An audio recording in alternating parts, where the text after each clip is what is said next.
हे सगळ्यांनी बघितलेलं आहे की गेल्या 10 वर्षामध्येच जेवढा काळ आमचं पहिलं युतीचं सरकार होतं, दुसरं युतीचं सरकार आणि आता तिसरं युतीचं सरकार, या काळातच मराठा समाजाला न्याय मिळालेला आहे. कुठल्याही काळात मराठा समाजाला न्याय मिळालेला नाही.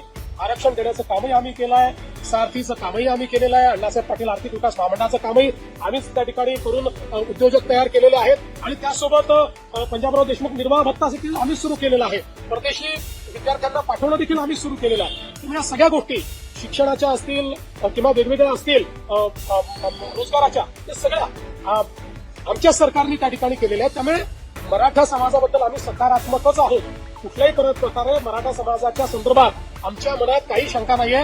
या समाजाच्या पाठीशी आम्ही आहोत. पण त्याचवेळी काही लोक जाणीवपूर्वक हा प्रयत्न करतायत की हे कसं एस्केलेट झालं पाहिजे, कसे दोन समाज एकमेकासमोर आले पाहिजेत, कसं ओबीसी आणि मराठा असं भांडण लागलं पाहिजे. काही लोकांचे स्टेटमेंट सकाळी बघितले मी, त्यांचे प्रयत्न काय माझ्या लक्षात येतात. पण त्यांना मी सांगतो, अशा प्रकारे आंदोलनावर पोळी भाजण्याचा प्रयत्न करू नका, तुमचं तोंड भाजेल, हे मला त्यांना सांगायचं आहे.